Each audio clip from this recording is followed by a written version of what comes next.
My name is Megan, and today is my 4 years sober. Each year, as the time approaches towards my sobriety date, I find myself reflecting a lot on the past year of sobriety.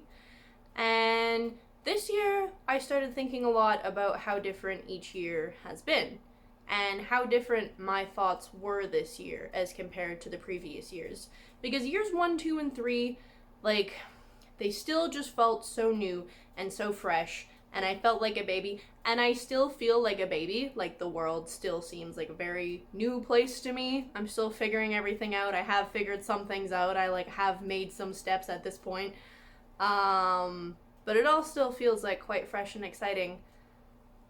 But years 1, 2, and 3, they didn't really feel like they held any weight, I suppose. Not that I wasn't proud of my accomplishments, but having year 4, it just feels like, okay, I have some time behind me now. So I thought I'd make a video. I thought I'd sit beside this fireplace because I thought that would at least be slightly more interesting than just me talking. There is another thing to look at here other than my face. So that's nice. It's also getting really hot on my back, so I may have to move, but we'll see. I didn't write out a script for this at all because I just felt like talking today, actually. Normally I love writing, but today I just felt like talking. I just got a lot of thoughts, and I just want to... My journey into addiction began... It was in grade 10. I don't quite remember if I was 15 or 16. I know it's kind of funny because that's almost that's a lot later than some people start drinking. I think it's quite normal, unfortunately, for people to start drinking when they're 13 or 14. Sometimes I go to meetings and people talk about how they started, they had their first drink when they were 3 years old or something, and that's generally people who unfortunately grew up in alcoholic families. There was no alcohol in my house when I was growing up. And so the first time that I ever tasted alcohol was at a friend's party. And I was a very depressed teenager, which is also, not abnormal. A lot of teenagers are going through it. But I'd been depressed since I was 12 or 13. The way that I can describe it is I felt weightless. I felt like I'd completely lost myself, I was just a void entity. There wasn't anything in me.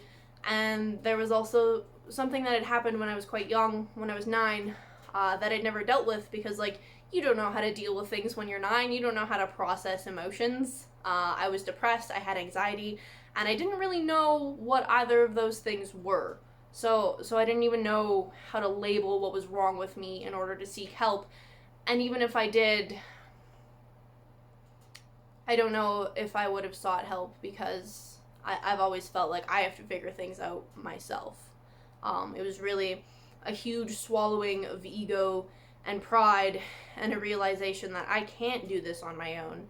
That is what drove me to seek help for my addiction, and that it took a long time for me to get there. And so when I was that age, 15 or 16, whenever it was when I had my first drink, I felt like I wanted to express myself and I wanted to be Megan. I was so much myself when I was a kid. I had a big personality. I was so emotional. I had lots of passion. And I lost all of that, and I didn't know where I was. I just couldn't find myself. I didn't know how to be me. I was so scared being around people because I didn't know how to talk. I didn't know how to have a human conversation with anyone. Somehow I still made friends.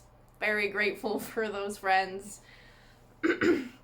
But I just felt so empty. And when I had that first drink, and then when I kept drinking, I felt brave. I danced in front of people. I love dancing, but I hadn't danced in front of anyone in years. Actually, just for the sake of honesty, I was in Highland dancing, so technically I had danced in front of people because I went to competitions and went to dance class, but I hadn't just danced in front of everyone. And when I was a kid, I was obsessed with ballet, and I was always twirling around and little pink dresses in my living room, and that's just how I expressed myself, and that's how I found joy, and I just hadn't been able to do that in front of anyone for years, and then I got drunk and I was able to do that, and I could talk, and I could express myself, and I could have conversations with people, and I realized at that point, like, this is my ticket. This is how I can be myself. And it wasn't so much a conscious decision, but it was very much so an unconscious decision that, like, okay, to be Megan, I have to drink. Like, this is now integral to who I am as a person. This is the basis of me. This is not a part of me. This is how I be me. And so ever since that moment, like, I was an alcoholic from the moment that I took a sip of alcohol. I was probably an alcoholic from the moment I was born, to be honest. Like, my DNA, whatever, it was just set like that. And so from that moment on till the moment that I got sober, just before I turned 24 years old, it's just a few weeks before I turned 24 years old. That's my sobriety date today, April 4th. Seeking alcohol was my number one priority in life. And it happened slowly, you know, like, there were a few years where I still lived quite, like, normally, but always, at all times, my focus was to find alcohol. If I was hanging out with friends, I wanted there to be alcohol involved. I made a group of friends that were also, like, quite focused on trying to find alcohol. We'd, like, walk around neighborhoods after school, like, texting people we knew, trying to see if anyone had any. I went to this one guy's house this one time who said he had some, and it was just like a jar of moonshine, I think. And then when I was 16, I started dating a guy who was 19, and so he was able to buy me alcohol. He was also, like, a very, like, straight edge, like, moral, ethical, upstanding citizen of society, which, like, good for him, honestly. So I knew that I kind of had to play it safe, because I knew if he understood how obsessed I was with alcohol, he'd stop buying it for me, because he'd realize that that was bad. So, like, I tried to really, like, only ask him to buy me alcohol when it made sense. If I was, like, going to a party, or just, you know, not often enough that it would seem like I had a problem. Because I didn't feel like I had a problem, but I did understand that it was something that other people would perceive as me having a problem. I started stealing very quickly, very early on, which is something that I hold a lot of guilt and shame about, to be honest with you. But yeah, just anywhere that I could, because it was my number one priority. It really, at the end of the day, was by far the thing that I cared about the most.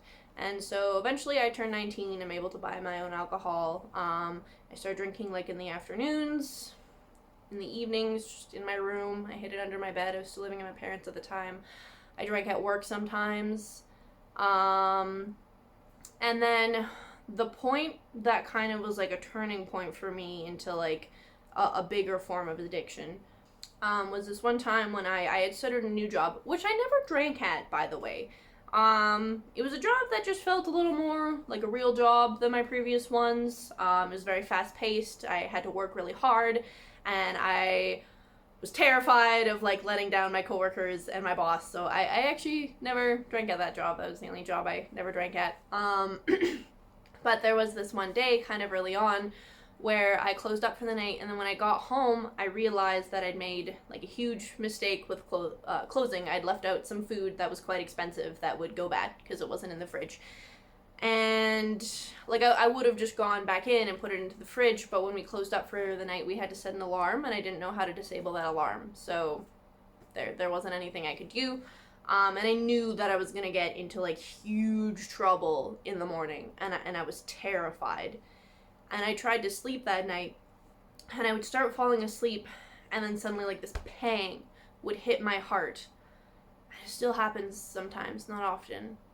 But the only way I can describe it is it felt like a lightning bolt hitting my heart. And obviously I've never actually been hit by lightning, so, like, can neither confirm or deny as to whether that's actually what it feels like. But that's what it felt like to me. It felt like I was hit with a lightning bolt, and suddenly, like, this course of energy would go through my body, and I would go, and I would, like, wake up, and I would just be, like, shaky and tingling and sweating and just absolutely panicked. And I realize now that, like, that's just me having a panic attack. But at the time, I thought that panic attacks had to be, like, you're in the fetal position on the floor in a corner and you're, like, rocking back and forth and you can't breathe. And the thing is, like, I could breathe. I felt anxious and my breath was coming in shorter, but I was still able to breathe. So I didn't think it was a panic attack. It honestly didn't occur to me. I called it heart pangs or lightning pangs, because it was just, like, this physical pain that coursed through my body. And that night it just kept happening. I kept trying to fall asleep, and each moment that I would drift off into sleep, it would happen, and I would jolt awake, and I'd be in so much pain. And I was terrified. I was terrified to the core of my being, both because I was so scared for what was going to happen in the morning for my job, but also because there was just physical terror coursing through my body from what I now realize was an anxiety attack. And I had a bottle of red wine under my bed, and so I just chugged it until I blacked out, because back then my alcohol tolerance was nowhere near as high as it got, so all it took for me to black out was a bottle of red wine. And that's how I fell asleep. And then, and I got into a lot of trouble at my job. I wasn't fired, but I did get into a lot of trouble, but it was okay. It was okay in the end. But the next night, it happened again, and so I drank again until I blacked out, and from that moment on, that's how I went to sleep. I would drink until I blacked out, or until I was just so drunk that I passed out, which is maybe also blacking out. Unclear onto what the definition of blacking out is, because there's sort of a difference for me. Like, I felt like sometimes I would drink to where I was just, like, so sleepy and I would just fall asleep, and sometimes I would drink to the point that, like, it felt like there was just this, like, black wave that passed over me, and then I was just unconscious. And that was my favorite feeling in the whole world. There was nothing that brought me so much peace or so much joy than those few seconds right in between consciousness and unconsciousness. It felt like I was laying in the ocean and just, like, a wave slowly went over me as a blanket, and then I felt peace, because, like, my waking life was genuinely just full of turmoil. My brain was a bad place to live in. I was very mentally unhealthy. And so those moments where I realized, like, I'm slipping into unconsciousness, like, those were my favorite moments. They're not anymore. I have much joy, and I have much to live for, just to clarify. But, like, that was my favorite. And so that was a real turning point for me, because that's when I started drinking myself to sleep every night for years and years and years. There were some times when I wasn't able to, namely anytime I was traveling with friends or family. It was harder to, kind of, like, secretly sneak away and buy large stashes of alcohol for no one to see, and it was harder because sometimes you're sharing a room with someone, right? So, like, where do I go to drink to fall asleep?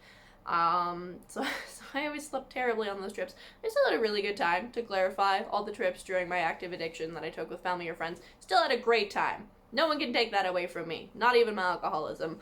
But the nights were rough, and there were definitely times where I would go to great efforts to sneak away to buy alcohol, to drink, to black out, and then to fall asleep without anyone noticing. So it was like that for a while.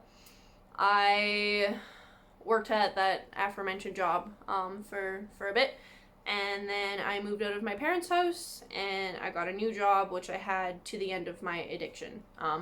That is a whole other story. I actually ended up owning it for about a year as a cafe. I ended up owning it, but it's a whole different thing. And I ruined it with my alcoholism. So there's that. But yeah, so as soon as I moved out of home, that also was, like, quite a turning point, because then I didn't really have to hide it from anyone, and then I just started drinking the moment I got home from work. Very quickly it turned into, like, I would pack alcohol with me to go to work, and I would pour it into a coffee to-go cup, and then I would just drink, like, straight vodka or straight gin as I got home, because then by the time I got home, I would be drunk, and I could start my evening of drinking and drinking and drinking until I black out in time for bed. That was my routine. I drank at work more frequently, which I don't really want to get into, and anytime I did anything social ever, I was drinking. Whether secretly or openly, I was. I turned to narcotics essentially because my alcohol tolerance started getting so high that it just wasn't giving me what I needed anymore, and so narcotics, drugs were just sort of a supplement for that. To simplify, I normally just talk about my addiction in terms of alcoholism. It's all drugs. Everything is just drugs. There's really no point in separating, like, oh, I was addicted to this, this, this, and this. That maybe there is for some people. I don't want to, like, take that away from anyone if that's what works for them. But for me, it's just all drugs. You can be addicted to anything.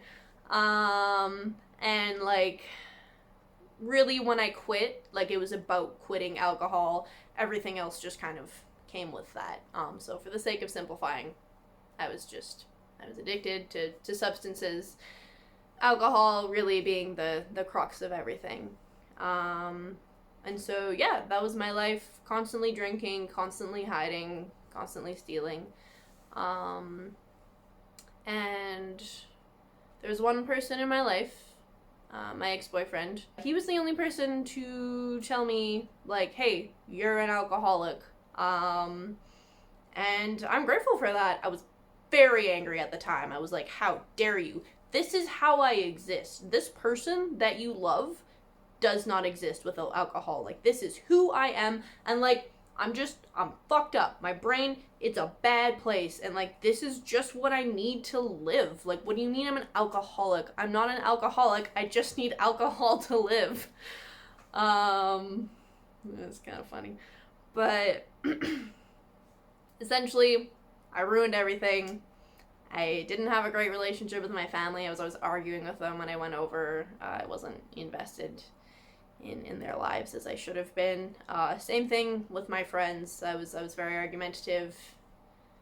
Just mean, to be honest. I actually don't really think I need to think about it like a bunch of fancy ways to say it. I was just mean. I was being mean, and I wasn't supportive to anyone in my life.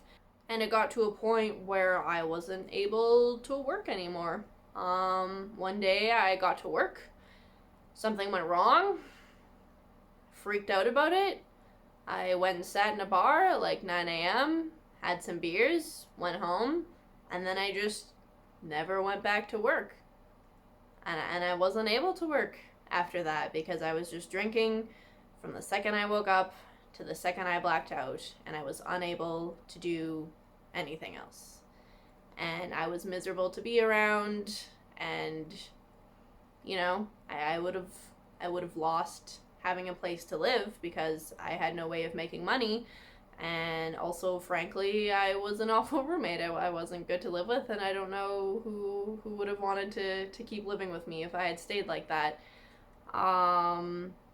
And so I realized, finally, I have a problem. And I remembered my boyfriend had told me, my ex-boyfriend at that time, or by then, sorry, not at that time. I feel like that insinuates that we're back together. We are not. But I remembered that he had told me that I was alcoholic, and I was like, well, guess I'll go to addictions therapy. And so, shout out to the mental health system, which, like, people complain about a lot, and, like, I get it, but they offered me free addictions therapy, which was, like, pretty huge. So I started going to addictions therapy. I got signed up with that, and I remember one of my first sessions, my counselor, he handed me a pamphlet for a detox program, and he was like, I know that you probably feel like, oh, like, detox, rehab, like, that's for, like, real addicts, and I know that you feel like you just have a problem, you're not like a real addict, but like I just think that this could be helpful for you, and so like I'm just gonna give this to you. And I felt exactly what he said. I mean, you know, he's good at his job, he was right on the money. I was like, okay, like I know I have a problem, and I know I need to like control my drinking so I can get my life back together, but like I'm not like an addict, like I don't need to go to detox. And that's what I thought about the drinking. Like, I thought I just had to get it under control. I thought that I just had to figure out how to only have one drink. Because the concept of being sober did not even occur to me. Like, it just, that was such an impossibility that, like, it did not even cross my mind that was something that, like, maybe I could do. Like, that just, nothing. Nope. Like, no way in hell. I cannot live without alcohol. Didn't even occur to me to think that I could. And then he introduced these, like, day programs that they had at the place where I received my counseling. And it's just these programs that you go to, like, in the morning, which I had lots of time for because I didn't have a job. And yeah, you just, like, learn more about addiction, alcoholism, drug addiction, whatever, everything. And I went to a few of those, and I, like, found them good. I found them helpful. But then there was one that, like, hit me in the gut.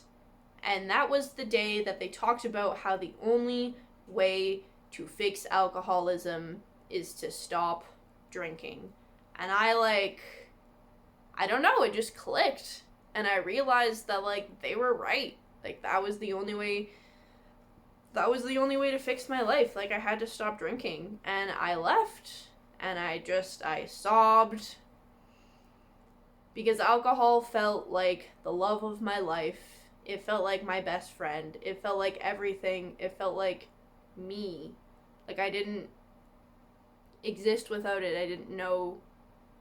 Not like I didn't know who I was without it, but I didn't even think that I was real without it. Like, how it was like chopping off a limb, or like chopping off all my limbs, or like just throwing myself into the river at that point, to be honest. I cried and cried and cried, and I got home and I opened the door and I was crying, and my roommate was like, "Oh my gosh, what's wrong?" I was like, "I have to quit drinking. I can't live if I drink." And they to be fair to them, they were trying to be nice, they were trying to be helpful, they were trying to be supportive, but they were like, "Oh, like, maybe it doesn't have to be like that, like, maybe you can just drink less." And I was like, "Nope, this is it. I know, I feel it in my heart, in my core, in my gut, in my soul, like, this is what it has to be. I have to quit." And then I tried for a little bit on my own, and I was so bad at it. My God, I could not quit drinking. Like, I just couldn't. I physically could not. I could not hold myself back from doing it. I couldn't stop myself. I had an awful, awful few weeks. And then I realized, like, shit, I really do just need to be locked up in a room where I physically cannot access alcohol in order to quit this. So I pulled out that detox pamphlet and I called them, and they had a room in like a week or something. And so I signed up, and it was early January. I didn't have a car at the time, so one of my best friends drove me there. We got there really early in the morning. I had a bag packed for the week, and we walked into like this front room. There was a man passed out on the ground. He was sleeping. He was snoring. It was almost kind of sweet, if it wasn't so sad that he was just passed out there. And it was so warm. It was so cold outside. You know, it's beginning of January. I live in the middle of Canada. We're talking like howling wind and giant snowdrifts, and it's just freezing. And it was so warm in that room.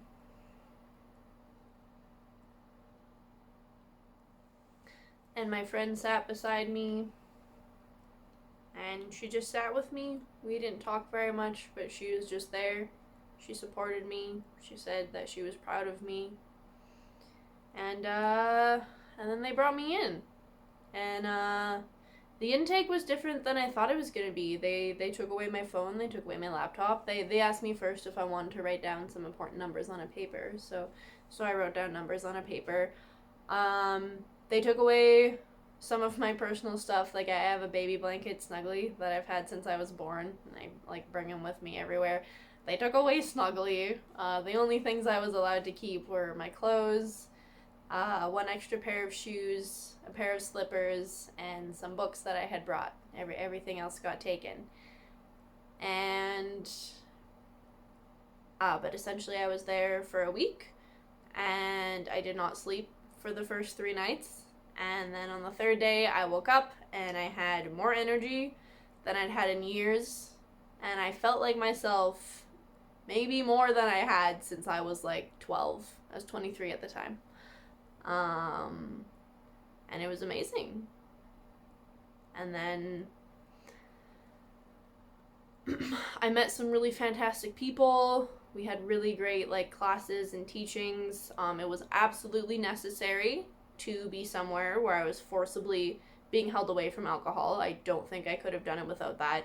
And then once I had that week, I knew that I had a week you know, like I knew that I could be sober at least for a week. And then I had that, and I just kept building on top of that. I drank 3 more times after I got out of detox, because I got out early January and my sobriety date is April 4th. So the last time I drank was April 3rd, 2020.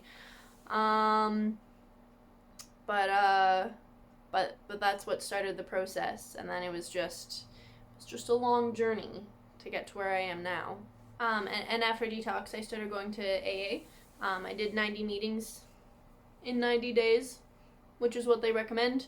And where I am now is I spent a lot of years working, growing, having many adventures, living in many different places, figuring out who I am as a person.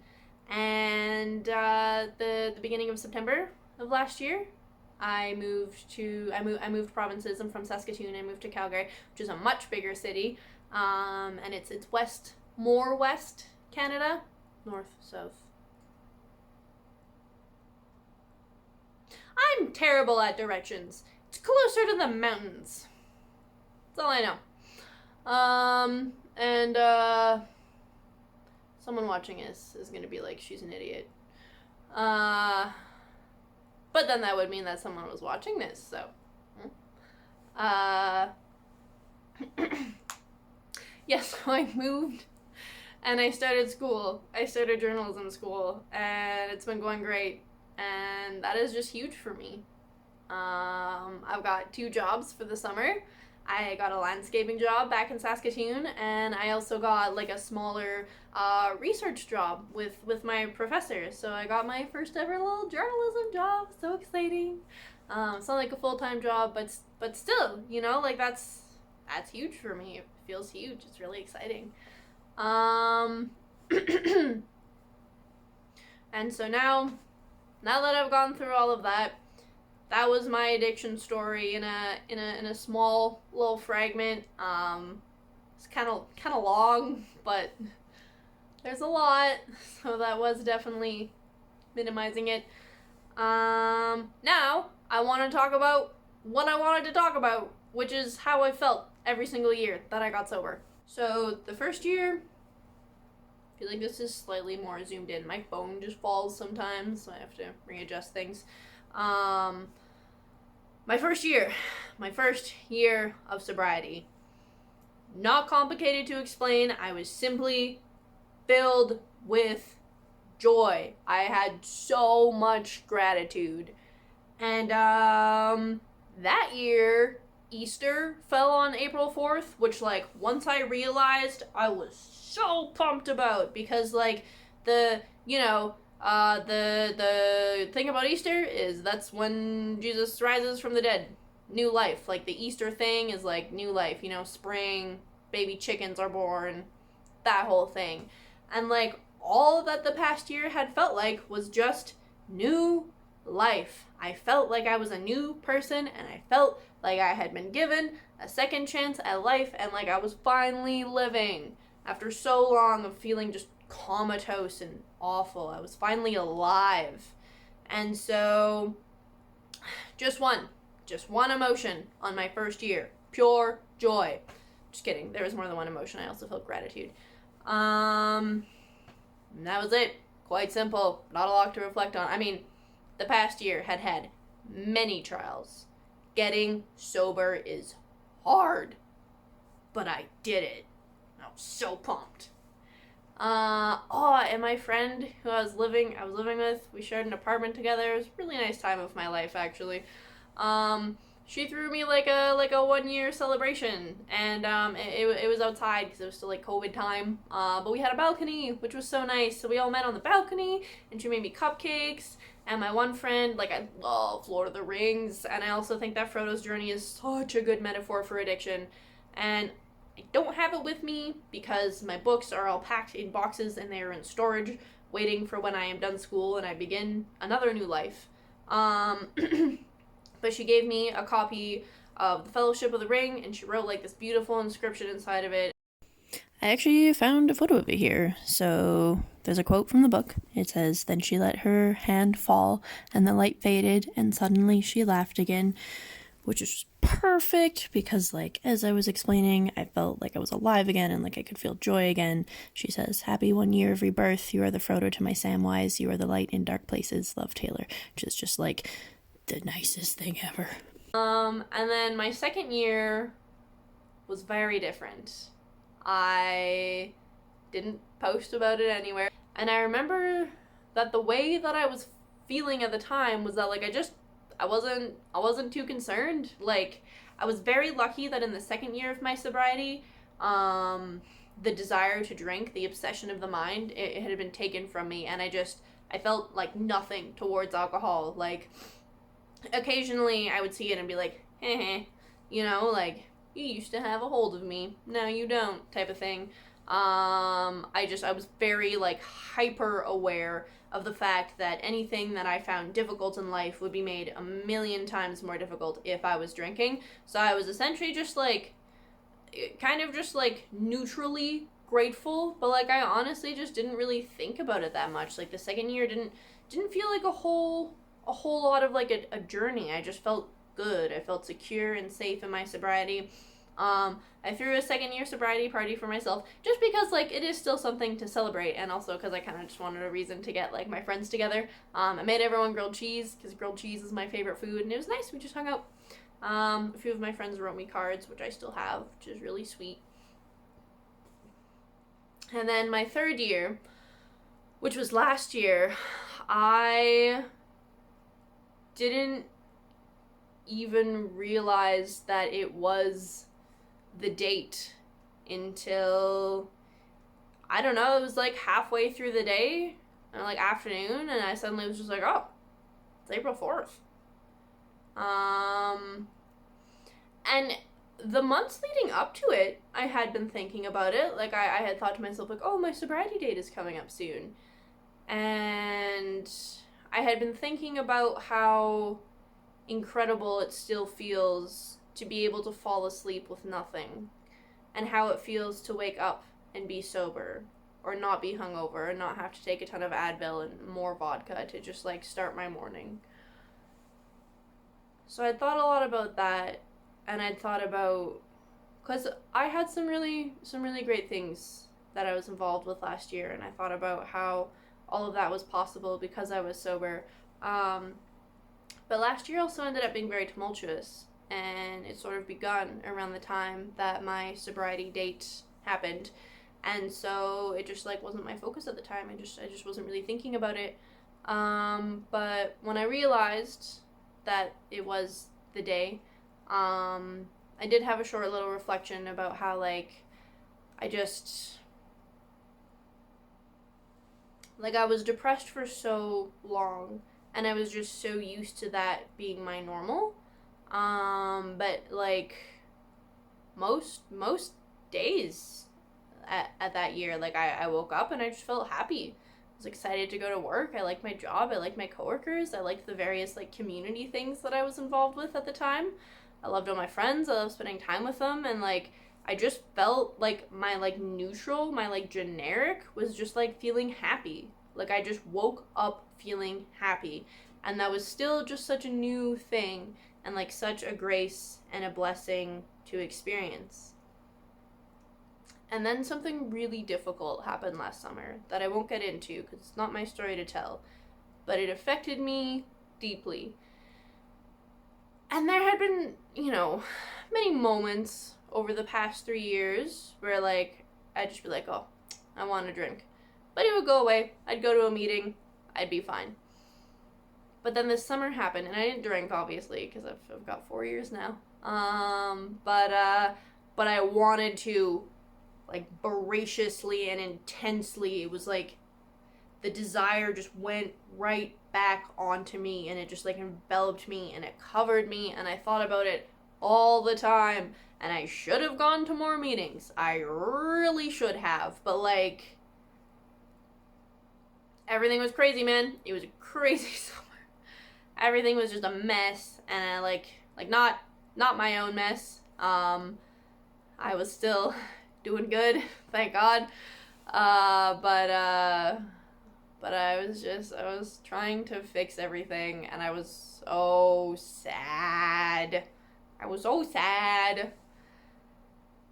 I just wanted to drink so badly, and there were so many times where I felt super close. Like, I would be driving to a friend's house for a party or something, and I'd be like, you know what? I'm just gonna stop at a liquor store on the way, and I'm just gonna buy one beer, and I'm gonna drink that beer in my car, and I'll get that little feeling, and it'll be enough. And then I'll go to my friend's party, and everyone will be drunk, and no one will know that I had just one beer.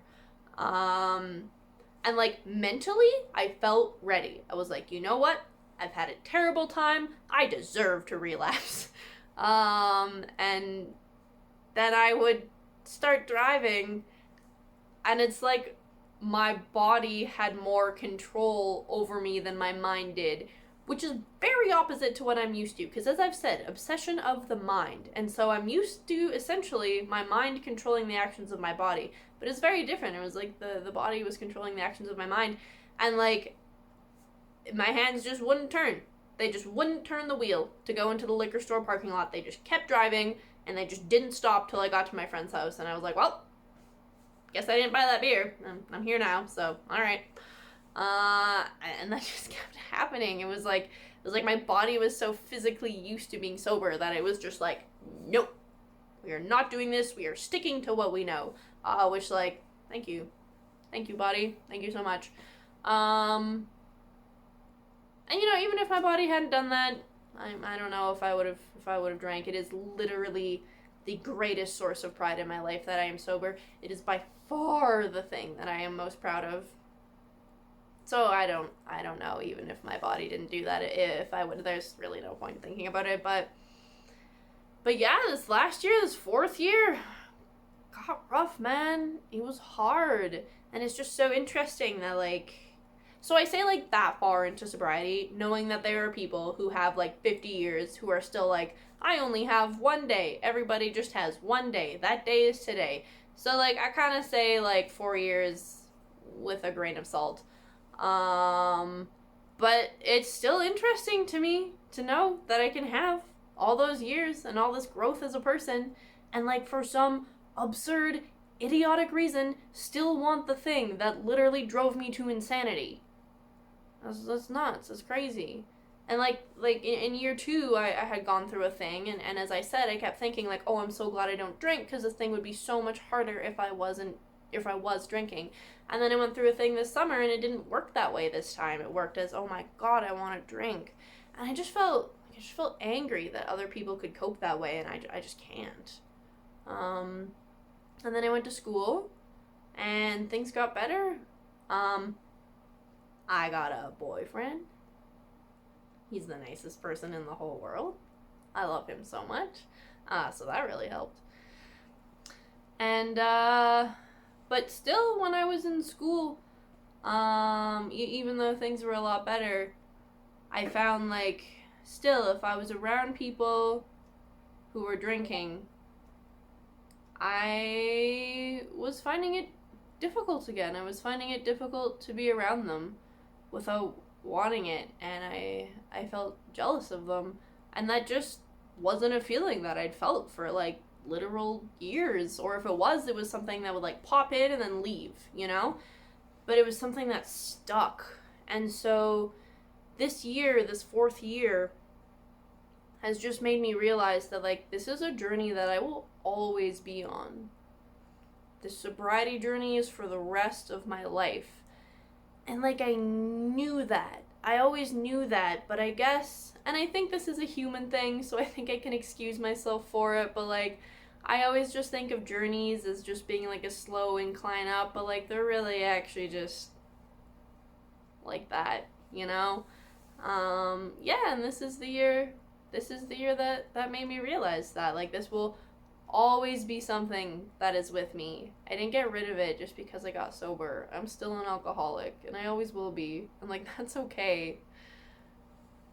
But it's always gonna be there. And maybe I'll have years at a time that are just easy, and maybe I'll have years that are hard, I don't know.